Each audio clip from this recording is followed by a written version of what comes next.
Hello.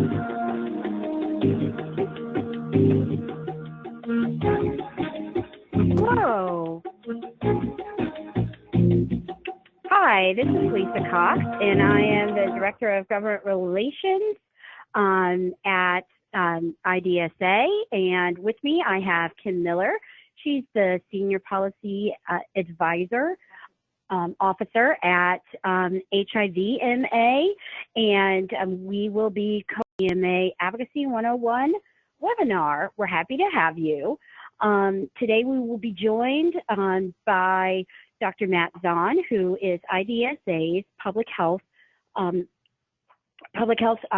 Committee member. And great, so everybody's phones will be muted for the duration of the webinar until our Q&A, and we look forward to your questions and comments at the end. So, hi everybody. So the first slide, what is advocacy and why is it important for our members? Well, this is some of the agenda that we're going to run through, is to explain what you can do and how you can make a difference, and that how your weighing in does actually make a difference with members of Congress. And then hearing from some experienced IDSA HIVMA member advocates and talking a little about how and when to advocate and what happens in meetings with members of Congress. And then we'll move to Q&A and next steps. So we're briefly going to address exactly what is advocacy. Advocacy are actions that ensure that people are able to have their voices heard on important issues, in our case, on infectious disease and HIV issues, and be able to weigh in as decisions are being made that affect their lives, in our case, the lives of our physicians and their patients. There are a number of different types of advocacy. First, congressional meetings, both here in DC and in your state and district. We're definitely going to talk about that later. You can also email and call your member of Congress and weigh in. You can certainly encourage your colleagues to advocate and spread the word about weighing in. You can write letters to the editor and do op-eds and communicate through the media. And then you can also advocate using the various social media platforms out there. So there are a number of ways to make your voice heard.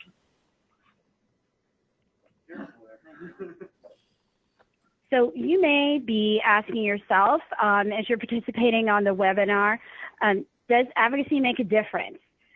Do members of Congress really take in and weigh what their constituents have to say and take into account their views as they're making decisions about funding and other legislation? Well, the answer to that is yes. On this slide, you can see that constituent meetings are really at the top of the mind for members of Congress. There are surveys done almost annually that really prove that out, and it's demonstrated here.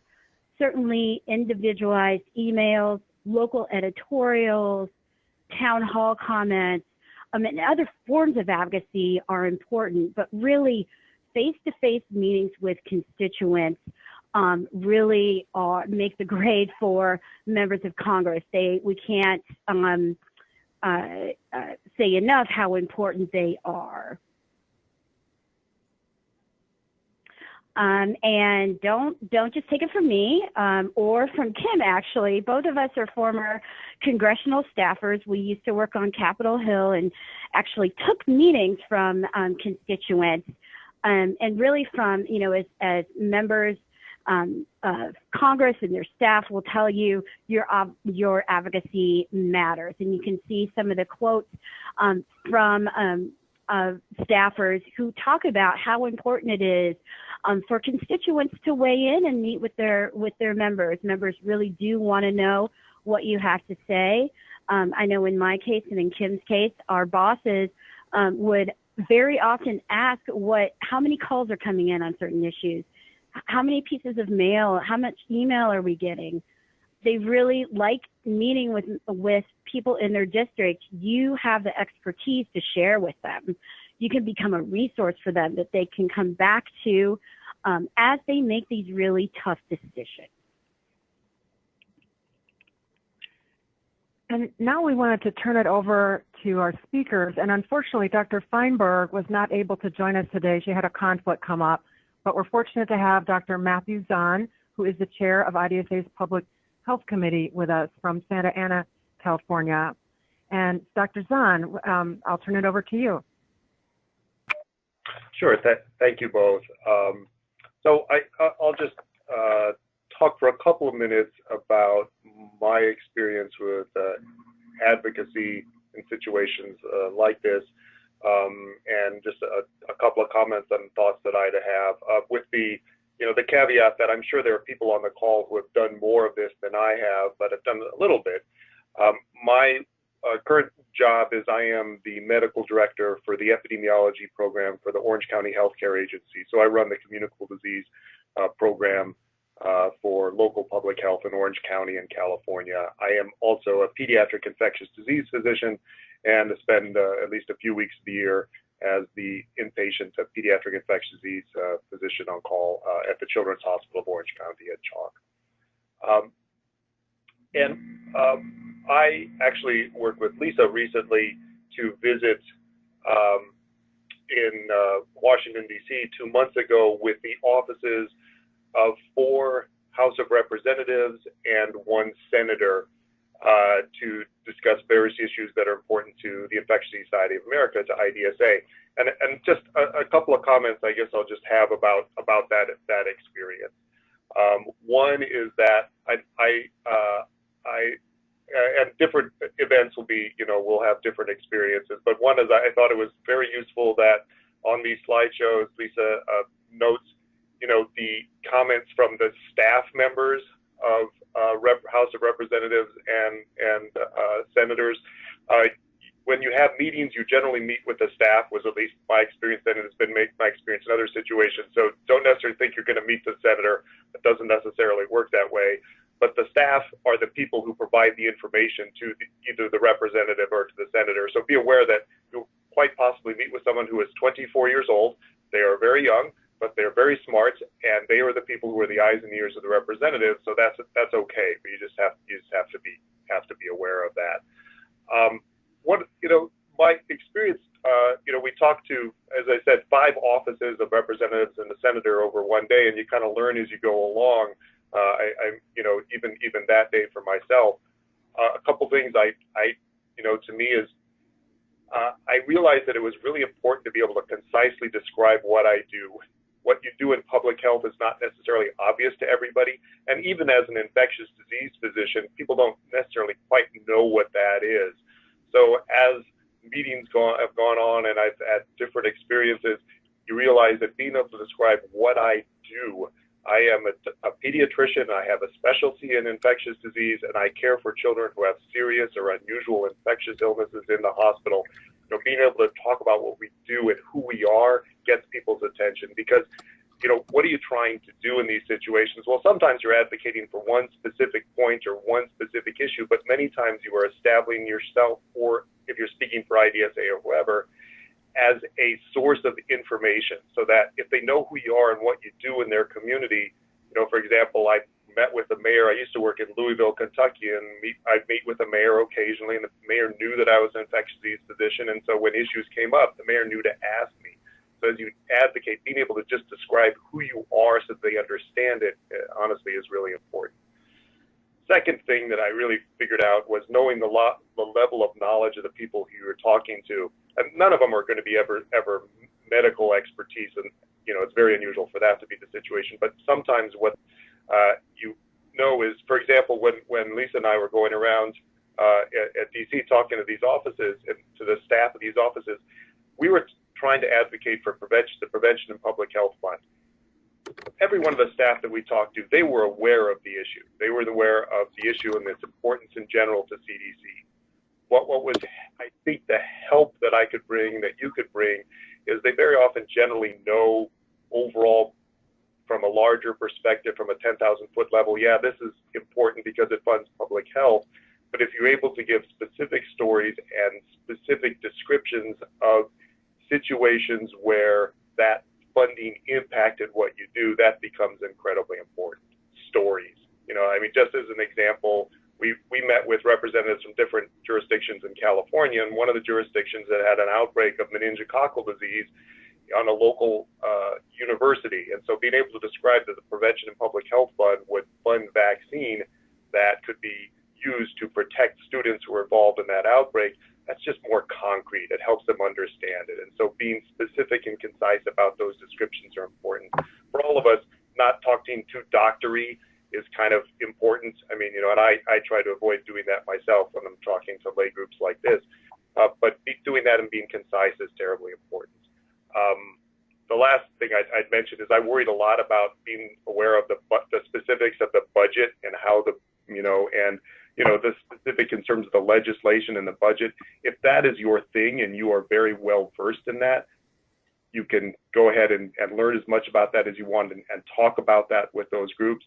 But generally, it was useful to have a liaison with me, you know, Lisa and Colin from IDSA, who would kind of be able to talk that talk for me. You don't have to have expertise in those issues. You have to have expertise in understanding how that funding, the concrete work that happens, that the funding supports. That's where you are, and I think that really does make a difference. I think that, again, people will very often know generally about the topic you're describing. You won't be starting from ground zero, but if you can put some flesh on the topic, on the situation to them, helps them understand that. And you can really be someone that they will come back to and call multiple times again over time. It certainly has happened to me, both in Louisville and Orange County. People understand that's your expertise. You're an infectious disease physician, and so that's your contact. That's their you know, expertise person in the county. So those are the things, the comments and the experience that I've had with these events, and I appreciate the chance to talk to you all.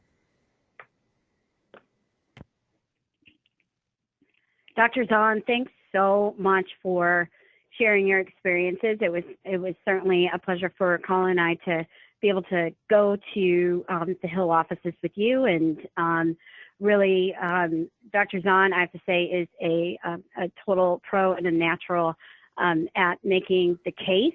You could tell it in looking at gauging the response from all of the offices, all of the staffers. You know, again, really appreciate that first person experience and on the ground expertise of what is going on, and connecting that with the policy was just really, really great, and a good opportunity, I think, for staff to learn more about what we do in infectious disease and HIV.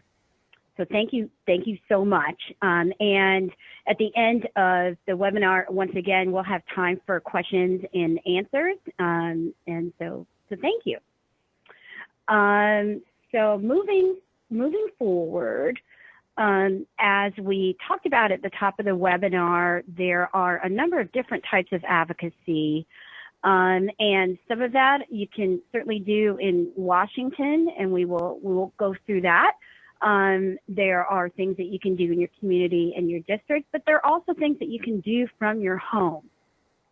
So I just want to go through several examples. The first is to share your story, as Dr. Zahn was saying.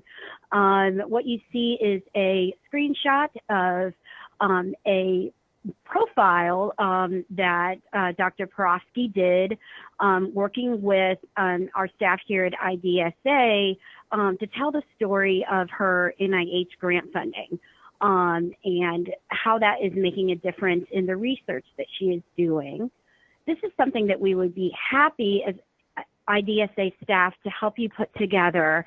This is something that is on our website, and after the webinar is done, we're happy to follow up with you and share the link where you too can share your story. We're happy to help you put together your story and be a resource for you in doing that. Again, this is something that really congressional staff, eat up. This is what they want to see this is one of the stories of both from providers and patients are things that it's the number one thing that staff ask us for. They certainly ask us for background materials, but they really want to hear those stories. If calling and emailing your policymakers is another advocacy thing that you can do. Both IDSA and HIVMA put together action alerts. There are actually a couple of action alerts out there now on the fiscal year FY18 budget and appropriation season that has just gotten underway.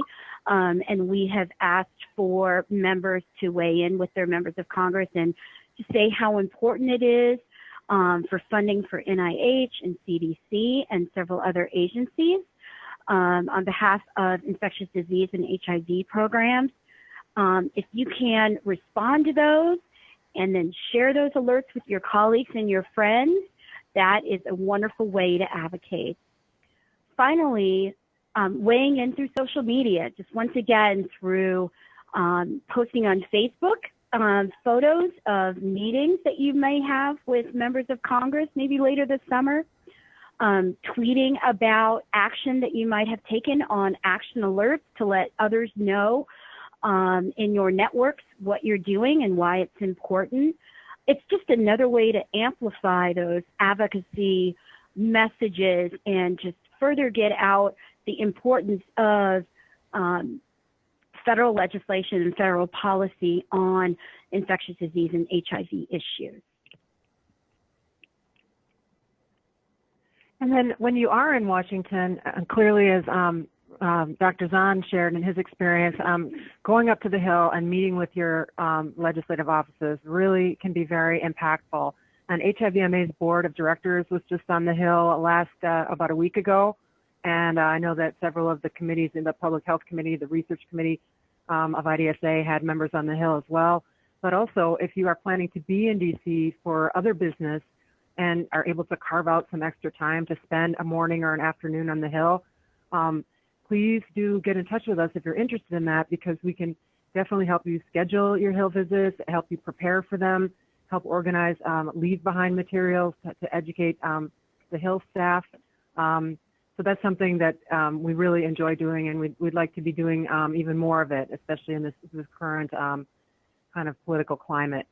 And then another way is that you can get on the Hill is by joining another coalition's Hill Day. There are several that we've participated in.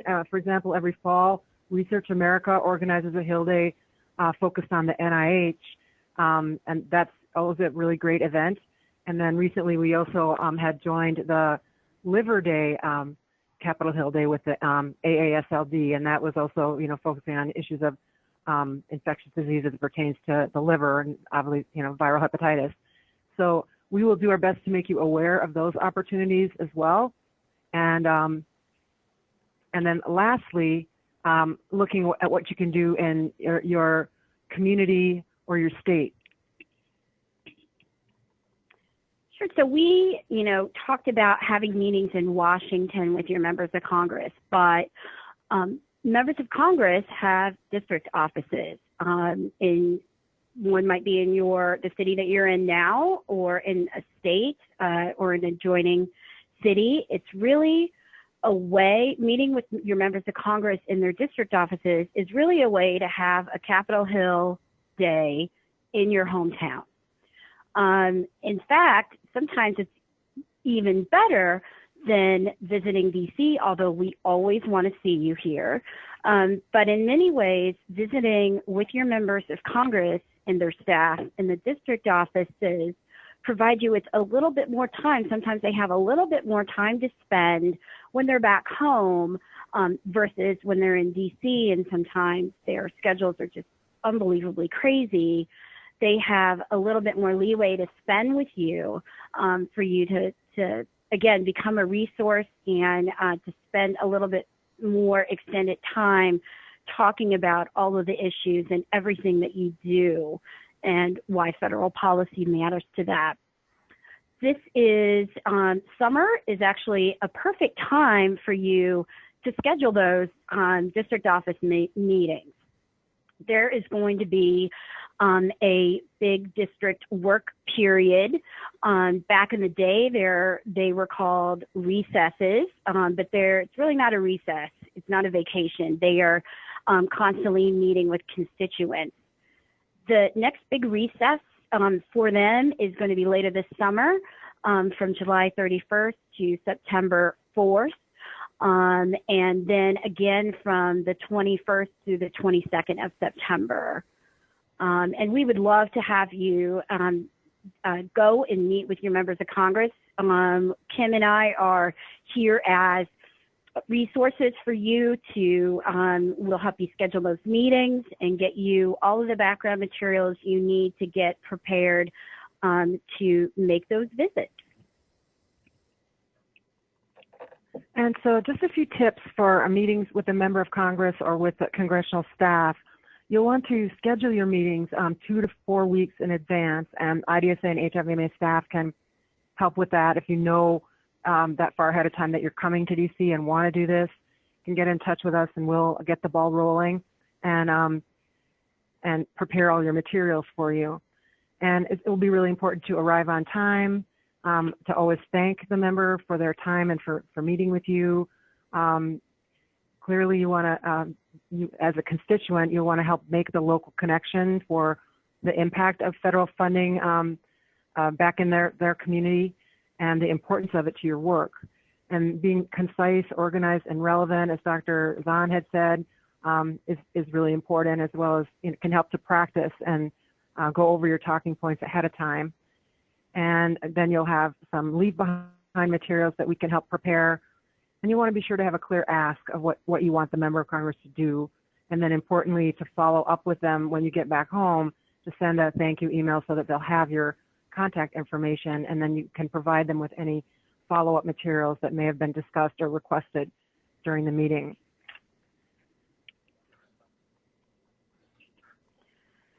So you have the tips of how to have a good congressional meeting. You've heard from Dr. Zahn about what it's actually like to do a meeting, but you might be wondering a little bit more of what exactly does that look like really? So we have put together several videos, educational videos. They're very short, but to provide even more of a demonstration of how to have a good meeting, and when a meeting goes wrong, which we, do not advocate for. So without further ado, we bring you an example of a bad congressional meeting. As you'll see on the slide, there are a number of things to look for in terms of what went wrong. And then we also have a video demonstrating what it's like to have a good meeting, an ideal congressional meeting. And again, you'll see, again, following the tips that we just shared, what went right. And I think you'll be able to tell the difference. So without further ado, we will start the video.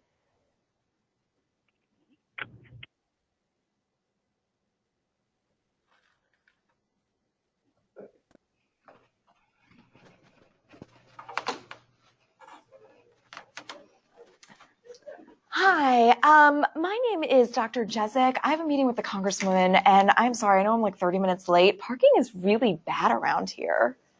I'm sorry, she's not available. Oh. However, I can contact Lisa. Okay.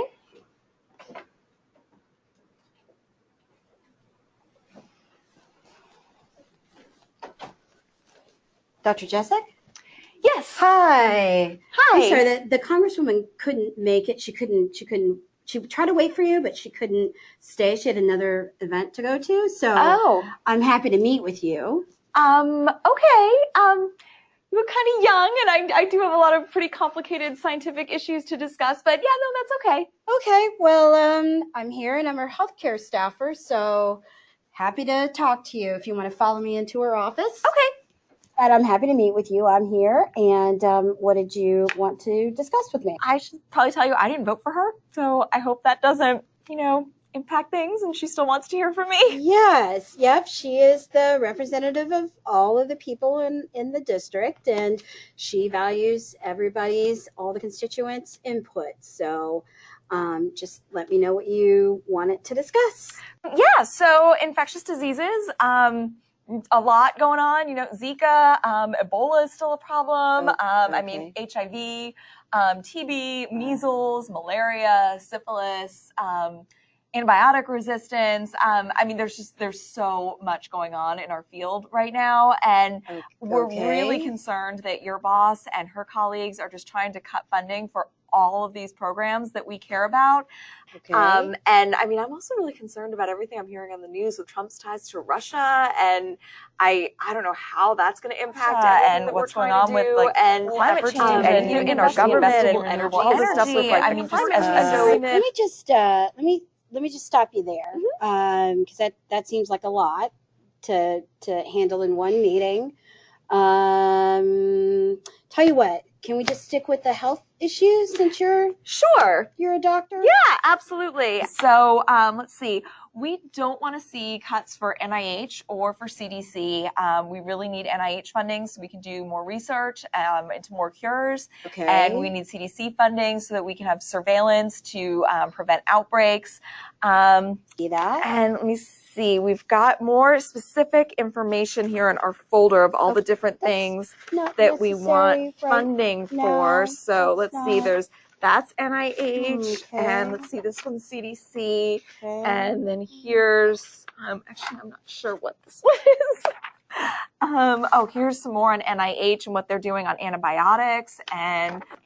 Okay, why don't, unfortunately, we had about 25 minutes to talk, but we're out of time, unfortunately, and I'd love to hear the specific funding ask, because I'm sure that they're here somewhere, but I'm out of time because I now have to run to another meeting. So if you could just follow up with me afterwards, if I could get your card. Do you have that?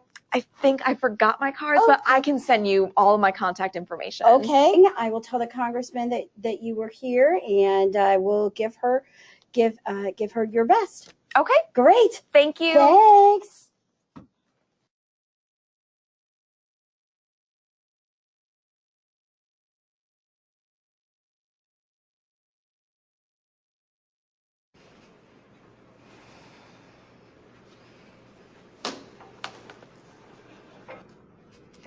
Hi, my name is Dr. Jezik. I'm here with the Infectious Diseases Society of America, and I have an appointment with Representative Cox today. Sure, let me contact. Thank you. Hi there. Hi, I'm Dr. Jezik. It's very nice to meet you. Nice to meet you too. Thanks for coming over. Well, thank you so much for having me. I work and I live in your district, and I'm really excited to talk to you about infectious diseases programs and federal funding today. Well, if you follow me, we can head on into my office. Okay, thank you. You might know I split my time doing research in a lab as well as taking care of patients. I primarily do transplant ID, so patients who've had like bone marrow transplants and solid organ transplants and then have infectious diseases complications after that. I'm taking care of that piece of their care. Yeah. And I also do some work with our state health department. Oh. Okay. And my colleagues and I actually have a grant from the National Institute for Allergy and Infectious Diseases, and it is helping us to do research to develop a new diagnostic test that will help distinguish whether an infection is caused by a virus or a bacteria. Okay. And this kind of that's at the hospital? Yes, at our lab at the hospital. And this type of diagnostic test would be incredibly helpful in making sure that we take the best care of our patients. We know what they have. We can better treat them. It also, if we can identify that a infection is being caused by a virus and not a bacteria, we can really cut down on our inappropriate antibiotic use, which is something that we know is driving the development of antibiotic resistance. Oh, wow. Okay. That's great to know that's happening right in our hometown. Absolutely, absolutely. And really thanks to the support from NIH and specifically the NIAID. Can we ask for your support again? Can we count on your support for increased funding for NIAID this year? I will definitely keep that in mind. As you know, I have supported NIH funding I supported it last year, and I've supported it in the past because I know about the great work that you're doing and some of your other colleagues are doing in the district. But I have to be honest with you. It's going to be a really difficult year this year. And we certainly appreciate all the support we've had from you in the past. You're welcome. We also, I wanted to talk with you about CDC and CDC funding, which is important for preventing and responding to a whole host of infectious diseases, everything from HIV to measles, as well as antibiotic resistance. We need full funding for CDC's antibiotic resistance solutions initiative. Okay. And this initiative is helping to detect and respond to antibiotic resistant threats. So basically infections that are resistant to our currently available treatment options. You may have also seen in the news about the measles outbreak in Minnesota. I thought we were all done with measles. Well, I wish that we were. So you may have seen some reports. There's a measles outbreak currently in Minnesota. There was one in California a couple of years ago. And we really do need strong funding for CDC's immunization center to make sure that we don't see a measles outbreak in our community. A lot of people think of CDC as the center in Atlanta doing great work to protect us, which is true, but the vast majority of CDC funding actually goes out to state and local health departments and is at work right here in our communities. Well, this one-pager talks about all of the different areas of infectious diseases where NIH is making a difference, from antibiotic resistance to HIV, influenza, vaccines, and Ebola and Zika, bioterror, diagnostics like what I do. So there are a lot of different ways in which NIH funding is incredibly important for infectious diseases. And I would love to be able to invite you to our hospital or to our health department so that you can really see how this federal funding is in action serving your constituents. Oh, I love getting out in the community. I love going on field trips. So I'd be happy to do that. If you could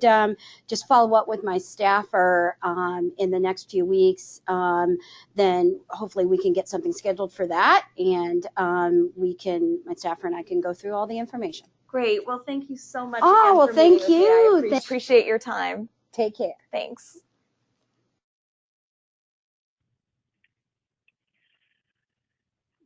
So there's a good example of how to do a Hill meeting and how not to do one. I hope that was illustrative. So what are the next steps to becoming an advocate? Some of you may be involved already in the member advocacy program and receiving those emails, but if you're not, we really encourage you to sign up for the IDSA HIVMA member advocacy program. It just means that you're agreeing to receive updates about federal funding for ID and HIV and policy news as well, and also tips on learning new ways to advocate for ID and HIV programs. And then you can also help make the case for these programs by sharing your stories. As Lisa mentioned earlier, we'll send you the link where you can do that if you'd like us to help you develop a profile or a story to share to add to our advocacy materials that we use on the Hill. That could be really helpful. And then making your voice heard through our action alerts, and also spreading the word by sharing our alerts with colleagues and friends.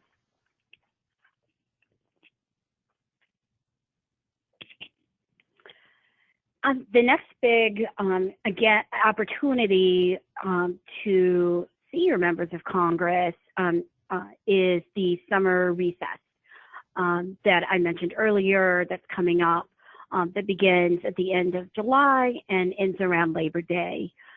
We can't urge you enough to participate in congressional meetings in your states and in your congressional districts this summer.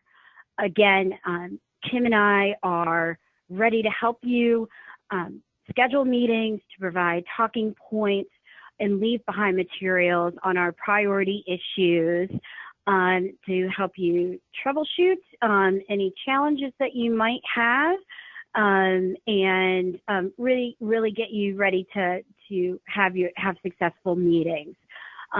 Please don't hesitate to follow up with us and indicate your interest in participating in meetings. We would love to hear from you, and we look forward to seeing as many members as possible sign up to participate and and for us to spend time scheduling a number of meetings this summer. To sign up for the meetings, our contact information is right there for you. Again, if you have any questions at all or want to talk through anything, please let us know. We're here as a resource for you.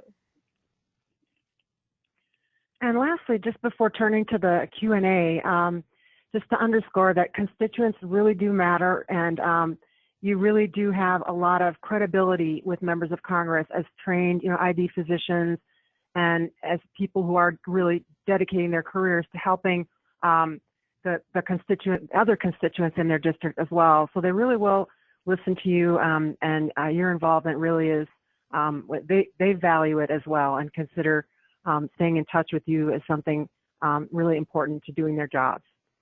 So now we want to open up the lines, and we'll turn to some Q&A. And first, I did see one question come in from Dr.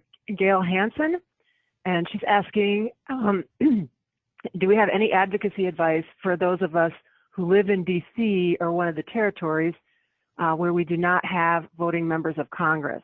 That's a really good question, and I would say that for you, kind of joining with IDSA and HIVMA staff to meet with committee staff could be really, really important and impactful. So by that I mean the staff that work for the appropriations committees of interest to us, from the Labor, HHS, and Education Appropriations Subcommittee, for example, which funds most of the domestic HIV and ID programs. Those are really critical meetings. Those staff play a really important role in shaping the appropriations bills, and so becoming a resource to them is also equally as critical as to working with your own individual members of Congress. And other committees of importance also are the Senate Help Committee, the Senate Finance Committee, the House Ways and Means Committee, and Energy and Commerce Committee. Those four committees have the jurisdiction over a huge range of health programs, and are principally responsible for the healthcare reform efforts that have been underway again in Congress this year. And so those are really critical meetings, and often they are. We would meet with both the Democratic and the Republican staff on both sides of the aisle, and developing those relationships is really, really critical. So that's a great role for people who don't have a voting member of Congress.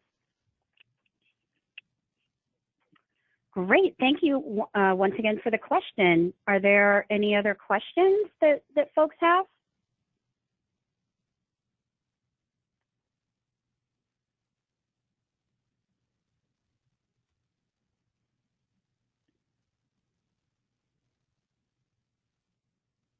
Any other questions?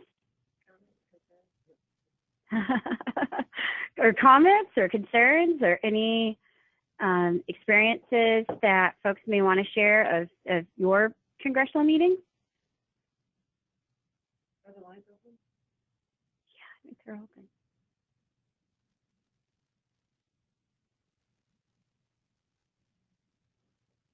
Okay.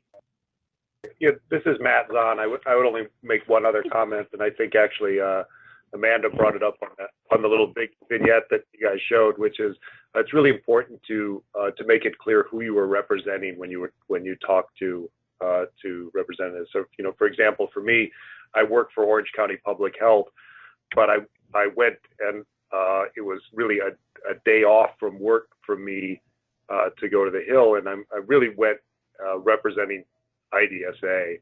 And so being clear about that in your mind when you go talk to people it's pretty important, just in terms of your message and how you want to get it across, and making sure it's a coordinated message.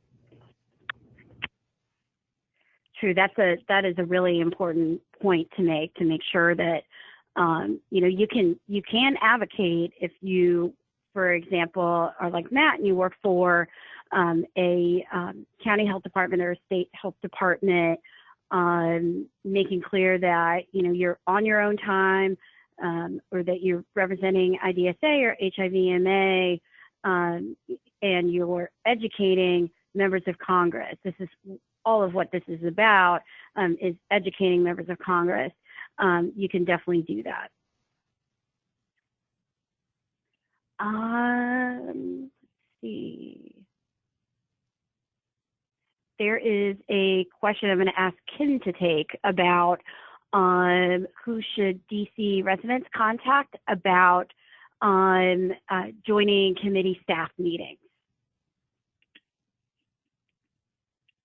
Yeah, so Lisa or I could, either of us could help you, and but it's often going to be certain times of year when we'll be organizing those meetings, like when we have our board or a committee in town. So we'll try to make you aware of the times of when those, if you just signal your interest to us by sending us an email, we'll keep you in mind for when we're setting up those meetings. We'll be happy to do that. And I'm seeing another question from, what do you propose for someone in a district where the representatives are in the minority, a focus on relationship building? And I would say that's absolutely correct. And it is important to develop those relationships, have them recognize you as a resource that they can turn to. And then I think to really thank them for their support. And I think that a lot of members of Congress feel like they get a lot of grief from constituents, and they kind of get a lot of criticism at times and complaints. And so when they do something that's important or that's positive or valuable, it's really important to thank them and to let them know that you have their back, and that and that you're there to be there for them as a resource. So that still can really be important. Mm-hmm. There is a question from Dr. Trotter about can you talk a little bit more about how media, other than social media, can be used for advocacy, such as letters to the editor of newspapers, op-eds, and news interviews. And yes, actually, Kim has just shared with me a recent example. Dr. Wendy Armstrong, who is the chair of HIVMA's board, recently had a letter to the editor published in the New York Times. Kim, do you want to say a little bit more about that? Yeah, so she was responding to, I guess, an opinion piece that was about the impact of proposed budget cuts on global HIV and infectious disease, and she wanted to respond to that with the impact on the domestic epidemics. And so that's really rare to get into the New York Times, so that was lucky, but it was really a well-written letter. We're happy to share that around as an example. And also getting letters to the editor or opinion pieces placed in your local hometown paper can be just as important and just as impactful, because the members of Congress definitely read those local papers. And we do have communication staff that are happy to work with you to craft a piece, and then you can edit it and work with them to get, they'll also help you to get it placed and to pitch it and place it. So please also get in touch with us if that's something you're interested in doing.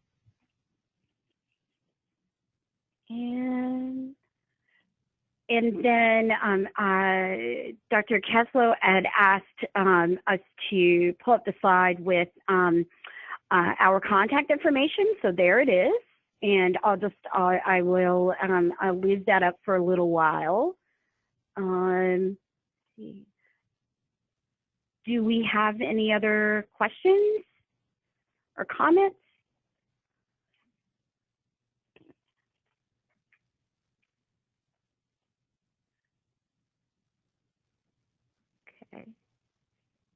Okay.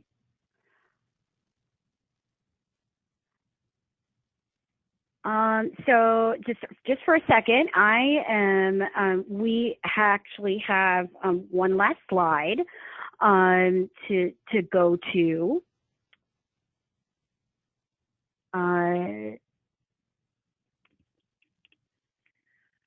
So thank you very much, everyone, for your participation. We really appreciate it. And before we close, we just wanted to let you know about our next webinar that's coming up on Thursday, June 29th, also from 3 to 4 o'clock. And that one will be on how to leverage social media as a policy education and communications tool. So you see the information there for how to get signed up for that. You just send us an email to info@hivma.org, and we will get you registered. So we hope some of you can join us for that webinar as well, and we really appreciate your participation today. And I'll turn it to Lisa to close. I just want to echo Kim's thanks to all of you for participating on the webinar, and we look forward to follow up with all of you to hopefully get congressional district meetings set up and to answer any additional questions that you might have or get you any information that you might need following the webinar. I also wanted to let you know that we have recorded the webinar, and as soon as we can, we will come back out to you and we will share the recording of the webinar. Please feel free to share that with colleagues who might not have been able to join us and friends. And we look forward to hopefully staying in touch with you soon. Thanks so much. Take care.